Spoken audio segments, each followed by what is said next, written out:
Our panel, we've got the Arizona GOP Chairwoman, Gina Swoboda, joining us. Gina, how are you? Hey, I'm great. Thank you for having me back. All right, we've got KTAR legal analyst, Barry Markson. Good to see you, Barry. Good to see you, boys. We got the founder and CEO of Mountainside Fitness, Tom Hatten. Tom, good to have you on the War Room, your first War Room. That's right, I'm a freshman again. All right. Love it. And he says he listens to the War Room. Oh, poor guy. I didn't ask him if he liked the War Room. No, don't ask that question. Said he listens. Listen, liking and agreeing are not the price of That is entry. correct. How's that?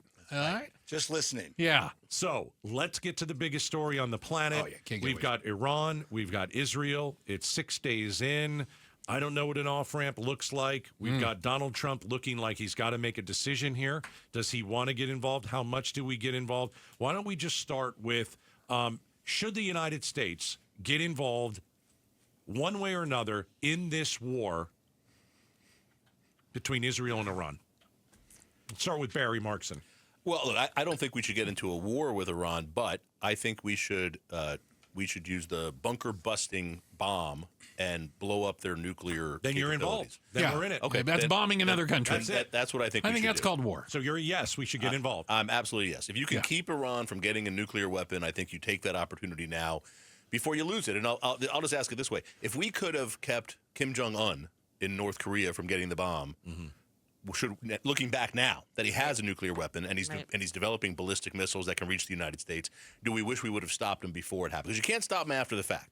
So do you think we should have done it then? And that's what we're looking at now. We have a chance. And these are murderous people. These are terrorists. They support people around the world. Yeah. To let them have a nuclear weapon is not good. It's not good for Israel, obviously, but it's not good for anybody, and it's definitely not good for the United Let's go to Gina. I mean, Republicans, you've got MAGA folks that are like, I don't want anything to do with this. What is Trump even thinking? They're certainly split, I think is a nice way to put it. Right.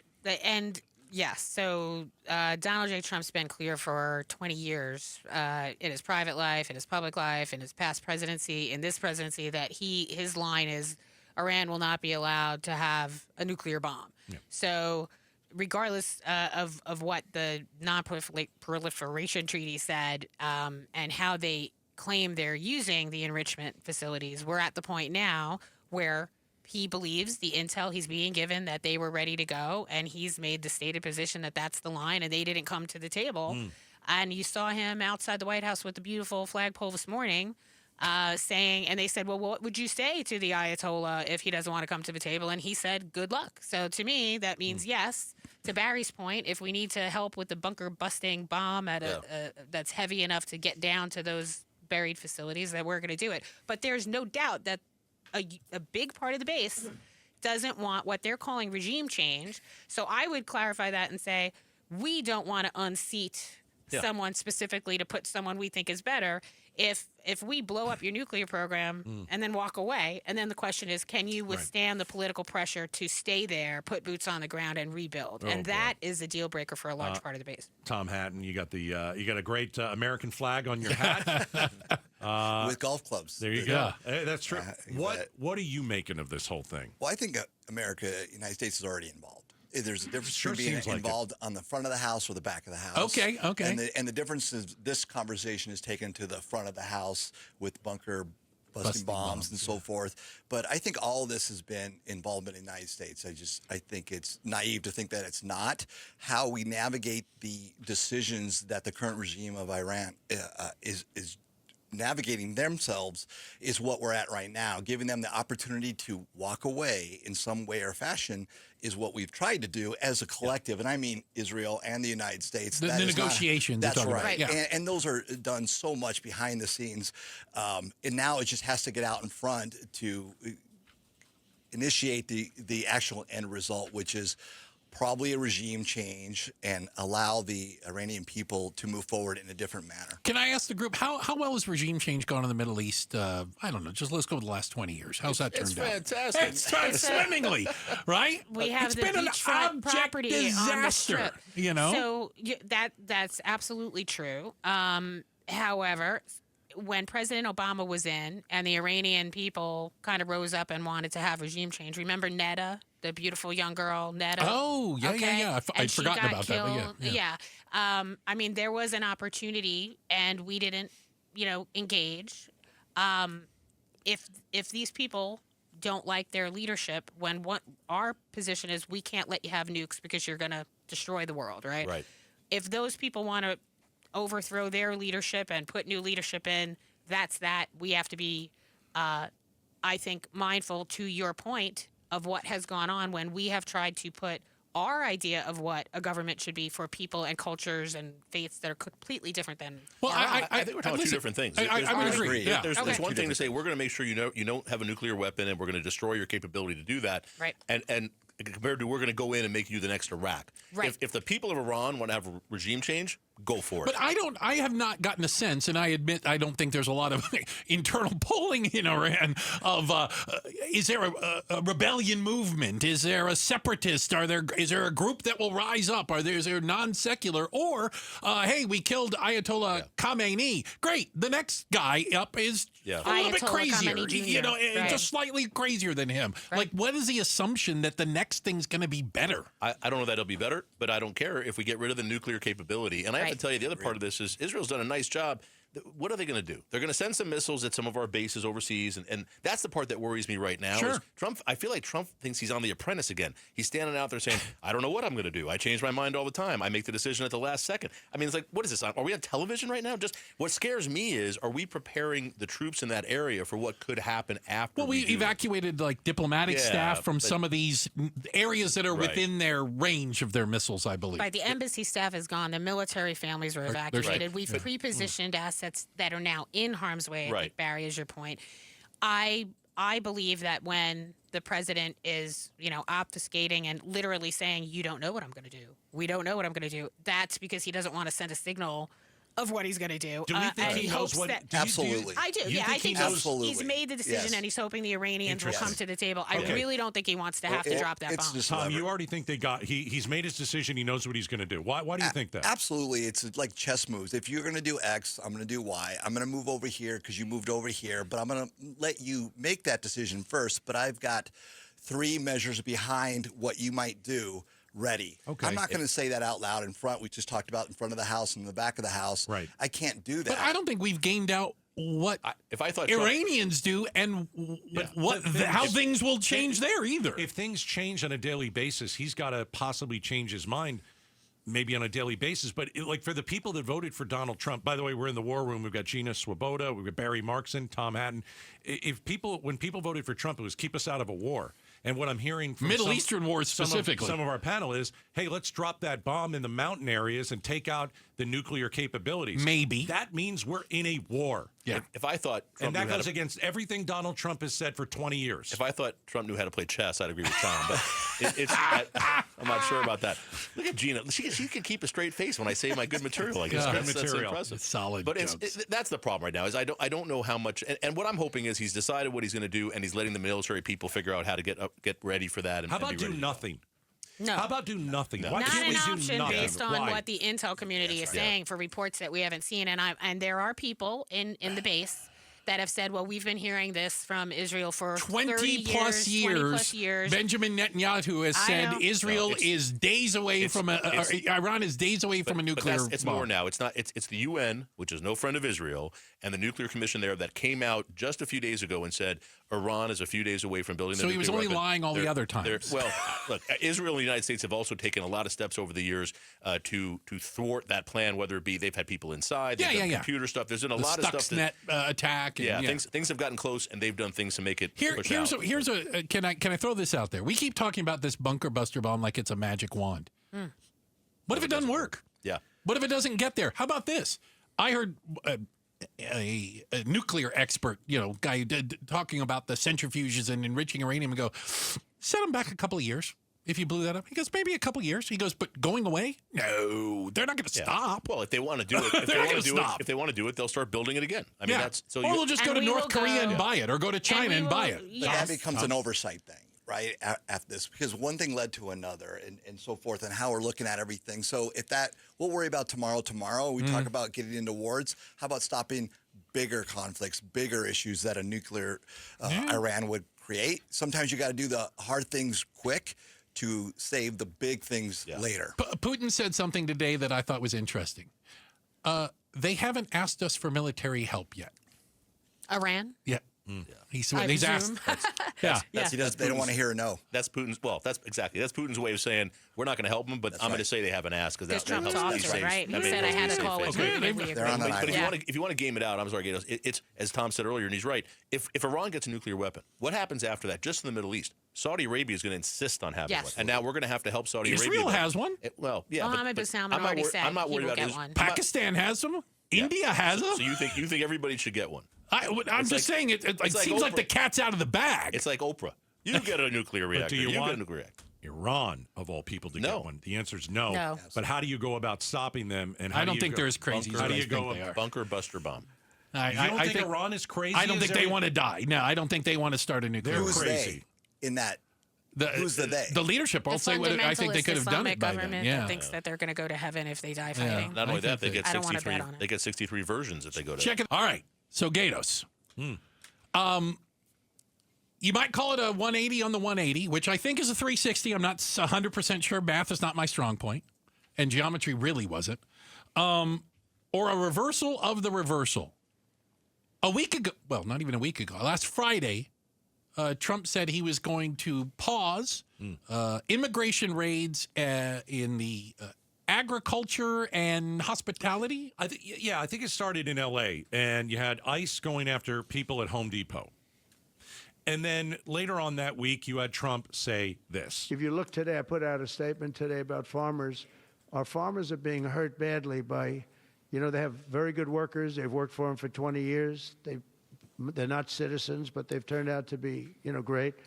And we're going to have to do something about that. So leave the hospitality Okay. workers alone. Leave the farmers who are in the fields alone. There was a video of ICE chasing some of them down and arresting them. You were excited about this. This is where I think Trump really wants to go. But now he did another 180 and he's back to let's round everybody up. Yeah. I don't understand it. Where does he stand on this? He stands over here, then he changes, and then he changes again, and then I'm looking and all right, so are we back to let's round everybody up? Yes. Start with Barry. Yeah, that's exactly where we are. And it's again, this is the stuff that makes me crazy about Trump. That it's literally who did he talk to last? Yeah. What's the latest hair he's got on his brain? And there's not analysis. There's nobody talking.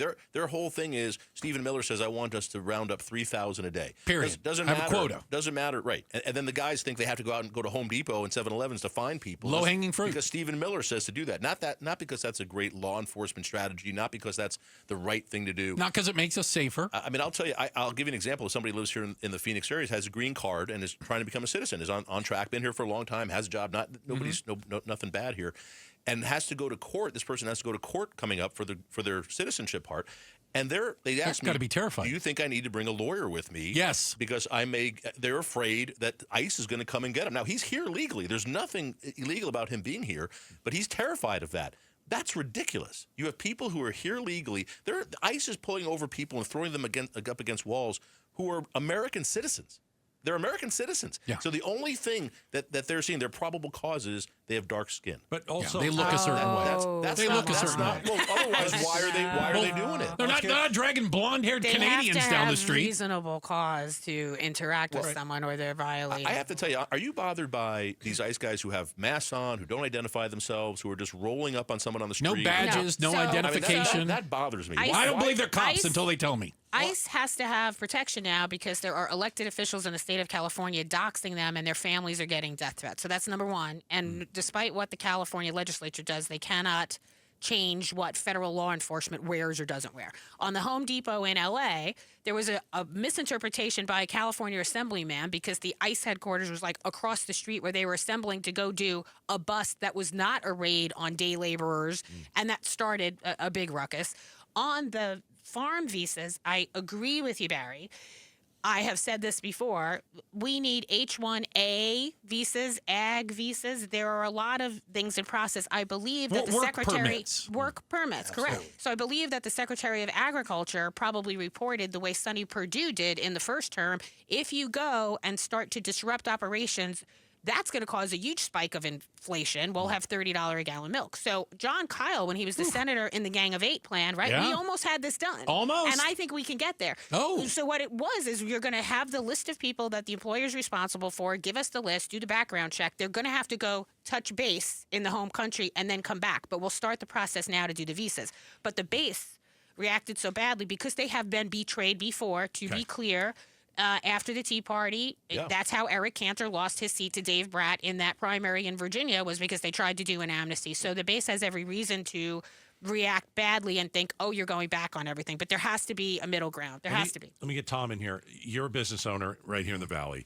When you see people, taken out of a restaurant who's a busboy, who doesn't have a record, and we're and it does happen on occasion, and it has happened.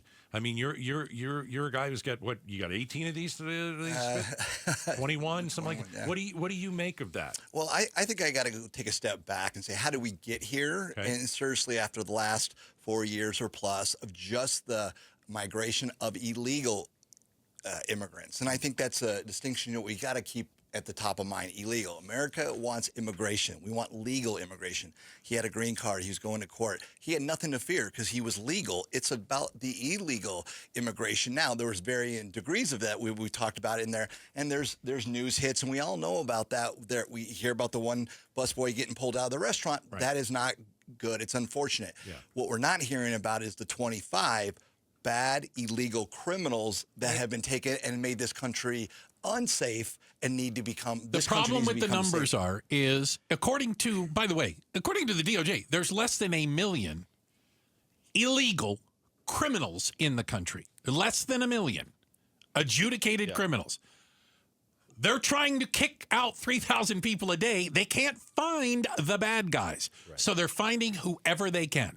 Yeah, I don't think anybody disagrees with you, Tom. Kick out the bad guys. Absolutely. Yeah, I don't think anybody thinks, certainly nobody of consequence, thinks that we shouldn't kick out the bad guys. If you're here illegally and you're a criminal either from here or somewhere else, get out. Well, no one's going to object to that. No. As long as it's done legally.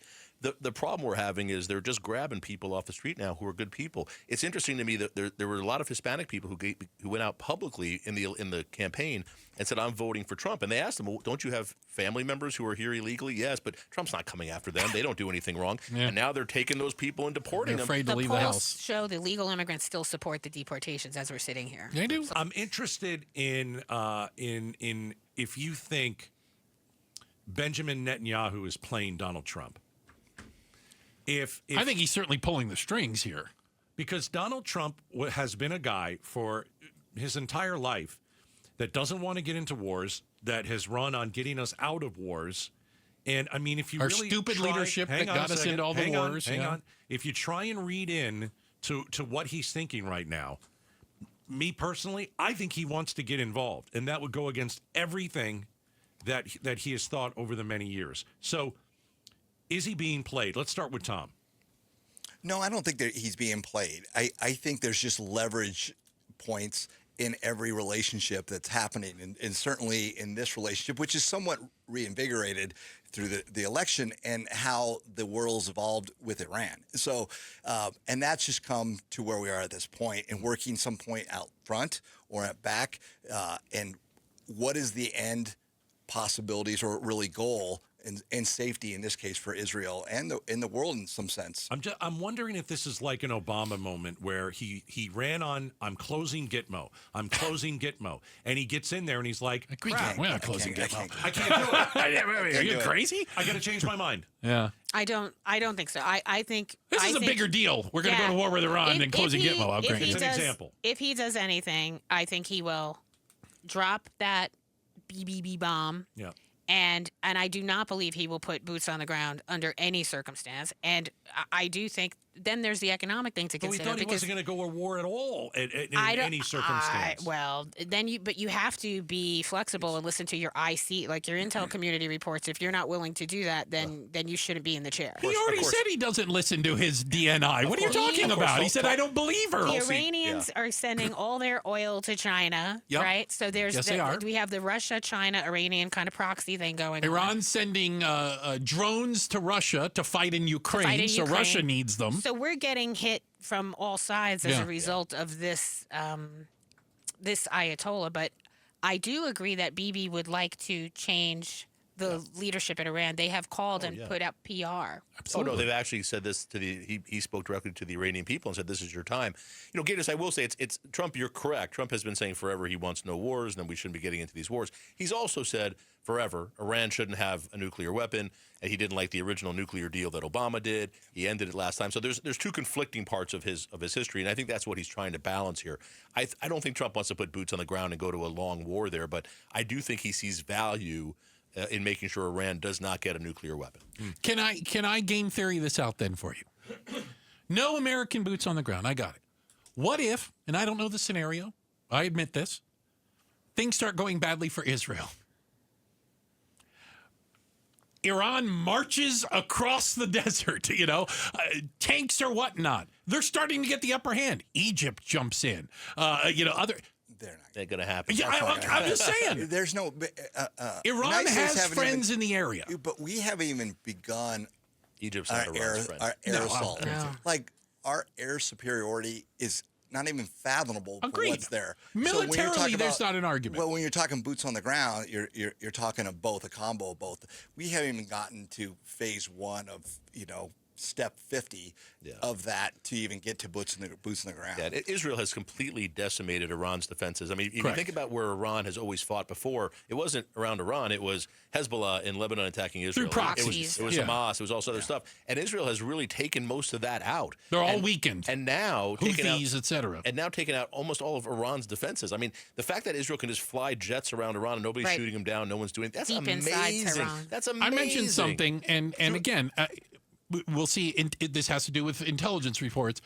The intelligence that I was reading says Iran has more missiles left underground in reserve or whatever than Israel has in defensive missiles, the Iron Dome, Arrow, all their different systems. It's possible, I don't know if it's probable, it's greater than 0%, that Iran's strategy is eventually they're going to run out of ways to defend Tel Aviv, and we're going to be able to lob missiles into it unrestricted. I haven't seen that intelligence, Bruce. I don't doubt it, but I will tell you this: it's if it gets to that point, then Israel's going to start to do other things like Iran's doing. Iran's sending out bombs into civilian areas. They're literally just bombing apartment houses. Israel is, look, there's dead people in Iran, there's no question, but Israel, everything that Israel does is designed to a military purpose, a nuclear purpose. There's a reason they're doing it. Are other people dying? Yes, it's a war, but it's not like Iran's doing. I hate to see it elevate to where Iranians start to face what Israel's facing now, which is just random threats against their lives. But I don't, I'll tell you an old Jewish thing. You know how Hanukkah, the whole story of Hanukkah is they only had enough oil left to light for one day, and it ended up staying for 8 days. Israel will find a way to defend it. If Israel continues to weaken Iran, it gets more tempting to take out the supreme leader. And that's what I'm wondering if we're going to get to. If we're going to get to the point, because I remember talking to John McCain at one point, and we were just discussing the Gulf War. And I remember him telling me we should have just went in and we should have just taken out Saddam Hussein when we had the chance. Well, the reports are saying that President Trump put the kibosh on that, right? And Correct. said, do not do an assassination. For now. And Bruce, to your point, I think they said there were 500,000 army in Iran. The size of Iran's army, something like that, right? standing army, yeah. And what Barry's saying is, but Israel is controlling the airspace now. So in the event that they ran out of defensive missiles, Yeah. And I think also to Barry's point is they're not showing what's under the slip of how much they probably really actually have, and people would come in. But make more. But I just think don't everybody's question- making the assumptions, and all I'm saying is we've made assumptions about how they would welcome us as victors in Iraq, as an example, Afghanistan. and it just didn't turn out those ways. But at that I would point, say, I'm sorry. No, I would say I would go back to the original problem. Is this still what we need to do because of the evolving of the situation that's happening? The threat. The threat. Like, but take it all feels- the noise out and just feels- go back to the threat and the reality But of it that. feels like we're having that WN weapons of mass destruction. Oh, Saddam Hussein moment. Yeah, it feels like we're having the WMD conversation again. Well, they have it. Are we sure they have it? Well, it's here. What if it's not in that mountainous area? It's one of those things where I'm just not sure now. But it's the UN saying it now. It's the body in the UN Well, that's look who supposed to said be. And they've that never, Iraq had all the WMDs. We got there, and they're not a single one. They've never said that before, though, Gaydos. Right. They've never said ever before that Iran is violating their agreement, that they have this ready to go. That's the first time. Right. And it's At the a UN. certain point, Bibi is going to probably make a move to do the assassination of their leader, regardless of what happens, if indeed they did run out of defensive. All right, but we're going to leave it at that. Over the weekend, horrible story out of Minnesota. State lawmakers targeted by a madman, I don't know how else you call it, who had a list of apparently 70 people, managed to unfortunately kill the Speaker of the State House and her husband, and then shot another lawmaker and his wife before being caught. Roundly criticized, roundly denounced by everybody. But where does this stop? And did Trump do himself any favors by refusing to even reach out and call? Here's the quote. Have you called the governor yet or been able to speak to any of them? I don't really call him. He anointed this guy to the position. I think the governor of Minnesota is so whacked out. I think the governor of Minnesota is so whacked out. A little hard to hear. I'm just going to repeat a few things. I'm not calling him. He's a mess. He's a mess. I might call him. I might not. I thought this was a lack of empathy like we've never seen. I was disgusted. I understand you don't like him. By the way, I think Tim Walz would have been a crappy vice president. But you're the president of the United States, and the utter lack of empathy and the complete disregard for maybe even trying to bring the country together. I thought Trump was awful on this. Awful. Very disappointing. And, what do you guys think? totally expected. But yes, please. It's you know what surprised me, and I was thinking about this shortly after it happened. That if Trump had, it was such a great opportunity for him. If he had just said, because he's been the victim of political violence, so he knows, and he could have brought that in, and he could have said, "This has to stop. Been This shot isn't out good." twice. Exactly, and then go and then say, if I'm him, I would have said, I would have called the governor, I would have called Minnesota and said, I'd like to come and speak with the families if you'll let me. I don't want to offend anybody. I don't want to make a scene, but if you'll let me, I would like to just do that. He could have really done something to bring the country together, to really gather a lot of support behind himself politically, and he just can't. He can't make himself do it. Gina, It's Can I crazy. ask you, It's any so time easy. in his life has you ever seen him do anything like that? No. Yes. Okay. Yes. Yes, he has. No, I haven't. There was a shooting, and he brought people into the White House. Yes. So you're wrong. He did do something like that. Does he do it a lot? No. I mean, he had families who were, I think it was Florida, who was killed, and he brought a lot of them into the White House. I don't know why he couldn't have that moment. Governor Walz has, of all the elected officials on the Democrat side of the aisle, been the most intemperate in the rhetoric he himself is using in public constantly. He is telling people, you need to fight, you need to get angry, you need to get mad, you need to take it to them. So the governor of Minnesota is raising the temperature and inciting, people to interact in a bad way with federal law enforcement, which is not good for those people. And I think in this case, that is potentially why the president thought that would not be an effective call. Tom? I look at it and go, what's the separation between politics and human in that? Because everything, Gina, you just said is 100% correct, and certainly raising the temperature. But the victims' families don't care about that. They care about leadership, empathy, support. And I would say you can agree with a lot of the policies, but not the decisions in the moment. And I agree that there could have been more empathy and a call to the governor, no matter what, even with all the things that are known, to show a united vision of what's going on. Well, Tom, when I heard about the shooting, so, they got the headline. It didn't say DRR, and it didn't matter. I was like, it didn't matter to me. I go, somebody's hunting down lawmakers Elected in Minnesota. officials. Yeah, this is horrible. That's terrorism to try to change political outcome. But I'll tell you, and here's the problem with politics right now, and a lot of it's on the right with MAGA and with Trump, is his base doesn't want to hear. He doesn't want to hear that. They don't want to hear both sides should reduce the rhetoric, and both sides. They don't want to hear that. They want to hear the fighting. They want to hear, even in death, even in something as bad as this, they want to hear an attack on the Democrats. It's sad, frankly, that's where we are. Biden did not bring the country together. Donald Trump is not bringing the country together. But when you have a moment like this, and this is a national tragedy, can you pull a Reagan for a minute? Opportunity lost. Can you do a little bit? agree. Can you do that? Is it really that hard? I guess it is. And that's just too bad. That's where we are. Yeah, that's not going to happen with Trump ever. It's just not. It's not. Now it's not who he is. By the way, before he was the president, people would tell you how charming he was, how he'd have a conversation with you and actually seem focused on you and ask questions. And I don't know that it's odd. He is very charming. I wouldn't agree that it's absolute. I think Right. this was a miss, but I don't think it's absolute 100% one way. I think this Well, one was sadly, a miss. I'm worried that we'll have more opportunities to have that kind of a conversation. You know, I'm sadly, I don't know any other way to look at it. Right? Unfortunate. Like once that line is crossed, type We thing. have to listen to each other. Here. Gina, thank you so much. Gina Swoboda was in the war room Thank you. today. First timer. Tom Hatten, did you have fun? I did. I really enjoyed it. Thank you, everybody. You will Appreciate be it. back, young man. I promise you of that. And Barry Markson, KTAR legal analyst, and just all around great guy. Oh, you look know, at that. awesome to have you with us. See what $20 does? Yeah, inside Goes a the long war way. room every Wednesday at 5 o'clock. We invite you to join us and be a part of it. Thanks for watching Outspoken with Bruce and Gaydos. Tap to watch more from KTAR News and click the button in the middle to subscribe.